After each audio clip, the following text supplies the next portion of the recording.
Goeienaand, dit is heerlik om vanaand weer saam met jou te kuier daar in jou huis. En ek groet jou in die kosbare naam van die enige God, die Vader, die Seun en die Heilige Gees. Nou, ons is die afgelope ruk besig met Courageous gebede en julle het nou verlede week saam met NC gekuier. En vanaand gaan ons praat oor die sukses van die evangelie. En die tekste waarby ons gaan stil staan is 2 Tessalonisense 3 vers 1. Julle kan dit solank opsoek en dan 2 Tessalonisense 1 vers 11 en 12 en dan Kolossense 4 vers 1 tot 4. So dis die 3 tekste waaroor ons vanaand 'n bietjie gaan gesels. So ons spring sommer dadelik weg met 2 Tessalonisense 3 vers 1. Ons lees daar: Verder broers, bid vir ons, sodat die woord van die Here vinnig mag versprei en oral in ere gehou mag word, soos by julle. Nou, ek wil so wegspring om te sê, kom ons praat 'n bietjie daaroor. Daar's 4 dinge wat ek wil hê ons moet oor praat. Wat beteken bid vir ons as Paulus dit skrywe daar? Die tweede ding, sodat die woord van die Here vinnig versprei mag word, wat eintlik ons tema is van vanaand, om te sê, die vinnige verspreiding van die woord, praat 'n bietjie daaroor, en dan oral in ere gehou mag word, en dan, soos wat hy afsluit in die vers, soos by julle. So kom ons gee geleentheid en ons praat lekker daaroor en ons gaan dan daarna verder.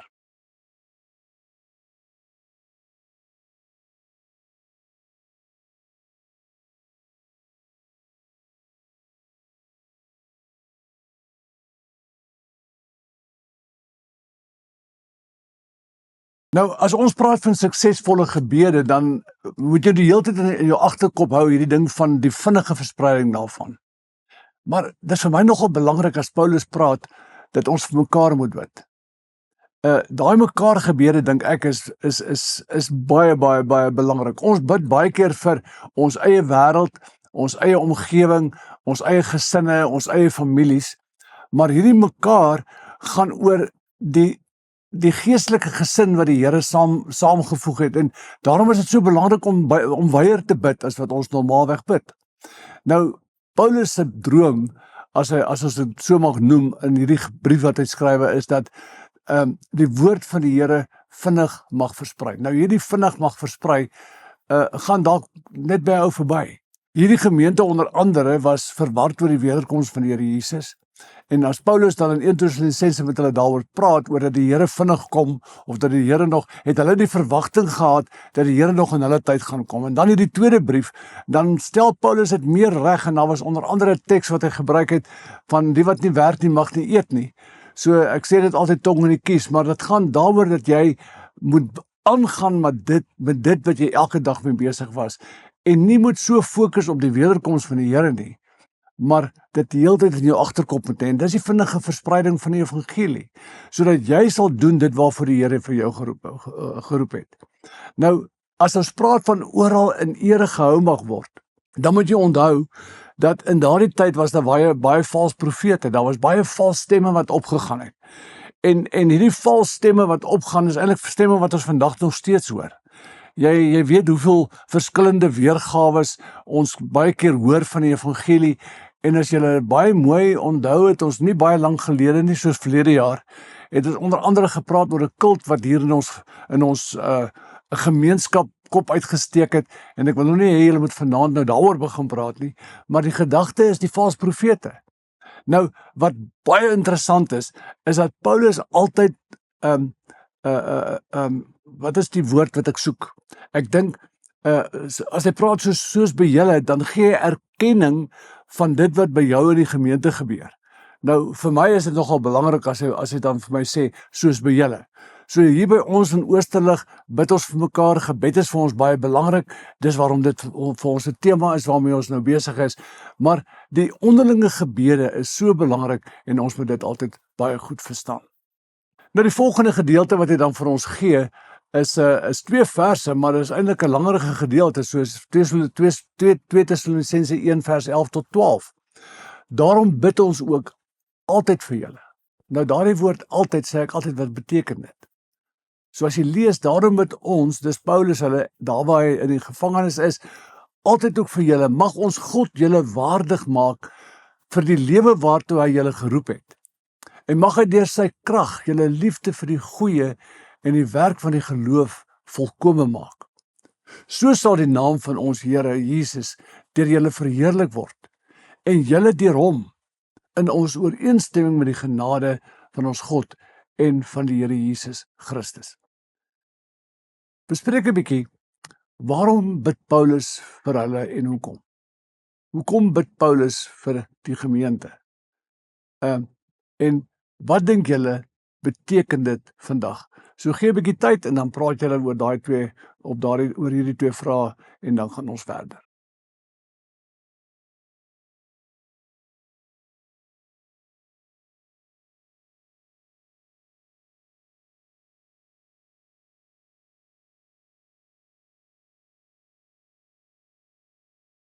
Goed, ek hoop julle het lekker gesels en dat julle by iets uitgekom het. En ek weet baie keer hierdie besprekingsvrae gooi so 'n bietjie, maar dis belangrik dat julle saam met my in die teks bly. Nou, wat ek dadelik vir jou wil sê, getroue gebede het 'n enorme impak op die wêreld. En jy moet dit nooit onderskat nie. Dit is wat vir my die kosbare ding van gebed is. Gebed kan ek doen sonder dat my lippe beweeg.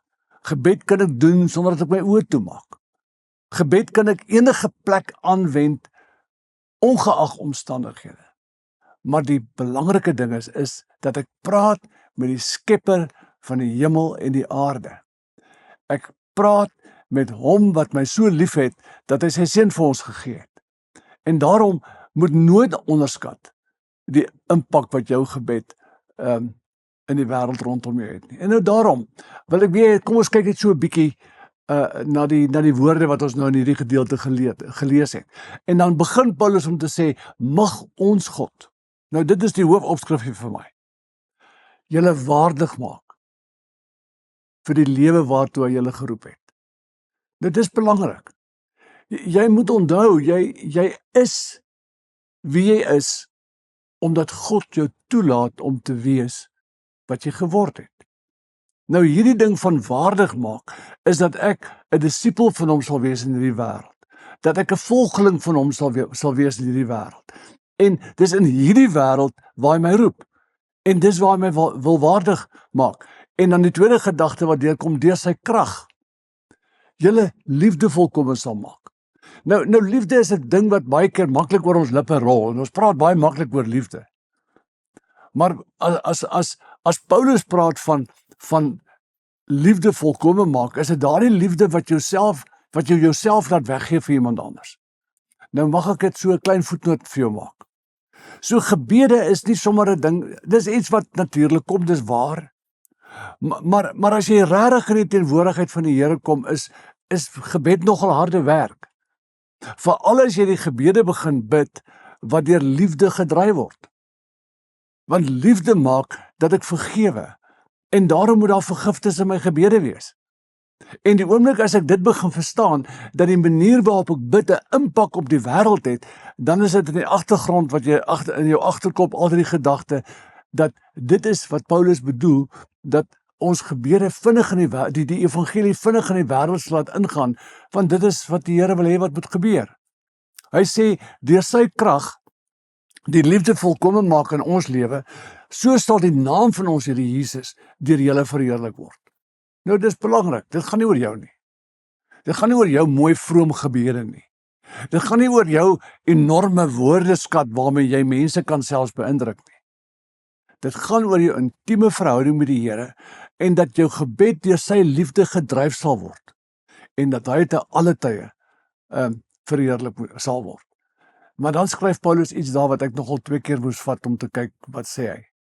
En julle deur hom. So ons wil baie keer, ek dink tongenetjies, wil ons daarom so 'n bietjie erkenning kry vir onsself. En dis waar ons fout maak. Ons moet die erkenning wat ons kry in die hand van Jesus los. Want ons verheerliking sal kom wat hy met ons doen, en nie wat ons met onsself doen nie. En dis wat ek wil hê jy moet hoor, as ons weer die gedeelte lees, so sal die naam van ons Here Jesus deur julle verheerlik word, en julle deur hom. God gee die erkenning. Hy bou ons op deur sy gees. Hy is die een wat by ons is in alle omstandighede. En daarom kan ons met vrymoedigheid bid vir die wêreld rondom ons, dat die evangelie vinnig sal kom. Kom ons lees nou weer verder en ons lees die laaste gedeelte en dis nogal die kern van ons saamlees vir hierdie maand, vir hierdie week. Kolossense 4 vers 2 tot 4. Hy sê volhard in die gebed. Nou volhard is eintlik moenie ophou nie. Jy kan die hele dag bid. Jy kan enige plek bid. Ek het reeds gesê, niemand weet dat jy bid nie. En ek onthou baie keer dat ek in moeilike vergaderings was en dat terwyl die moeilike vergadering aan die gang was, dan het ek by die Here gebid. So volhard in die gebed is moenie ophou nie. Wees daarby waaksaam en dankbaar en bid tegelykertyd ook vir ons. Bid dat God vir ons die deur van die woord oopmaak, sodat ons die geheimenis van Christus kan verkondig, waarvoor ek hier ingevange is. Bid dat ek dit duidelik sal verkondig, soos dit my opgelê is.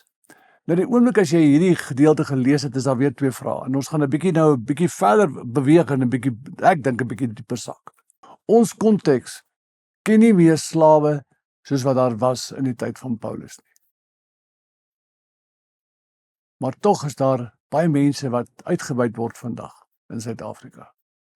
Nie noodwendig slawe nie, maar die gedagte hier van slawe wat uitgebuit word, mense wat uitgebuit kan word. Praat 'n bietjie met mekaar daaroor, oor wie is die mense wat julle dink uitgebuit word in ons land?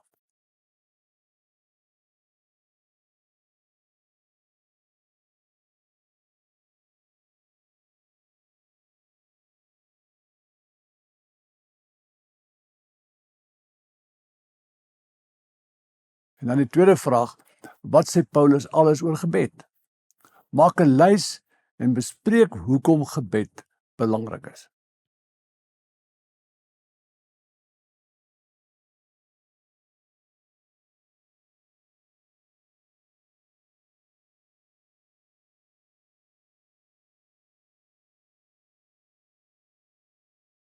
Nou as ons nou hier by hierdie 3 verse stil staan in Kolossense 4, dan is daar tog 'n bietjie agtergrond wat ek wil hê jy moet onthou. Paulus sit in die tronk.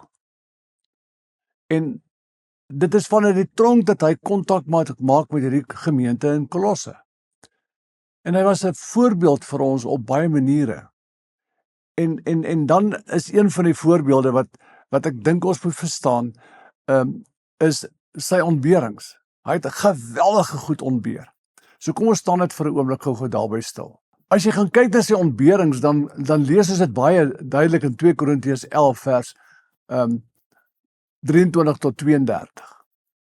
Hy begin praat en hy sê, ek het harder gewerk en was meer in die tronk. Ek is meer dikwels geslaan en ek was dikwels in doodsgevaar. Dit het nie gemaak dat Paulus nie gewaag het nie. Dit het nie gemaak dat Paulus nie meer gebid het nie.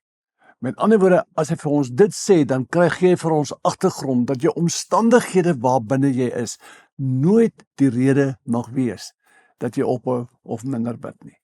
Hy gaan verder, hy sê, 5 maal het ek van die Jode die gebruikelike straf van 39 houe gekry. Nou ek dink as jy sy hemp sou uittrek, dan sou jy vinniger sy hemp weer aangetrek het as jy die merke op sy lyf gesien het. En dit ter wille van die evangelie. Hierdie marteling het nie gemaak dat hy minder gebid het nie. Inteendeel, dis hierdie ou wat ons aanmoedig om te volhard in die gebed, nooit op te hou daarmee nie. As jy gaan kyk dan die volgende vers, 3 maal het ek skipbreek gelei en 1 maal het ek 'n dag en nag in die oop see deurgebring. Ek dink hy moes soveel keer by die dood omgedraai het en dat God hom elke keer gespaar het. Maar dit het nie gemaak dat hy minder gebid het nie. Dit is wat hy in hierdie gedeelte sê in Kolossense, volhard in die gebed. Moenie moeg word om te bid nie. Moenie dit omstandighede maak dat jy nie meer met die Here praat nie. As ons die laaste gedeelte daar lees in hierdie brief, ek was dikwels op reis en in gevaar. Daar was gevare van riviere en rowers, van my volksgenote en heidene, gevare in die stad en in die veld, gevare op see en onder vals broers. Nou waar wil jy 'n beter omskrywing kry van die omstandighede waarin ek en jy miskien in die tyd waarin ons leef, in 'n sekere sin onderworpe aan is. En dan kom die opdrag, volhard in die gebed. So verstaan jou rol om deel te wees om die evangelie vinnig te versprei. Jou gebed maak 'n verskil. En daarom pleit Paulus, en daarby dink ek amper die Here Jesus self, moenie ophou om te bid nie. Moenie julle gebede versaak nie. Gebed is die een ding wat ek dink meer en meer dikwels in jou lewe behoort voor te kom. En mag julle dit daar in die groep ervaar, hoe julle vir mekaar bid. Mag julle dit daar in die groep ervaar, hoe dat julle vir die wêreld bid. En ek wil vanaand vra dat julle, as ons hier aan die einde van ons gesprek kom, dat julle vir 'n oomblik sal stil word en vir mekaar sal bid, maar ook vir die wêreld sal bid. Maar bo alles dat daar iets in jou agterkop sal wees. Die suksesvolle gebede hou onder andere in dat ons die evangelie vinnig sal versprei. En die manier hoe ons dit kan regkry, is juist deur die kragveld van gebed. En mag ek en jy getrou wees daaraan. Mag julle 'n fantastiese gebedsessie nou saam met mekaar hê. Mag julle lekker broodjies breek as julle klaar is. En mag die liewe Here deur sy goedheid en sy liefde en sy guns by julle wees as julle die week ingaan. Vrede tot volgende keer. Totsiens.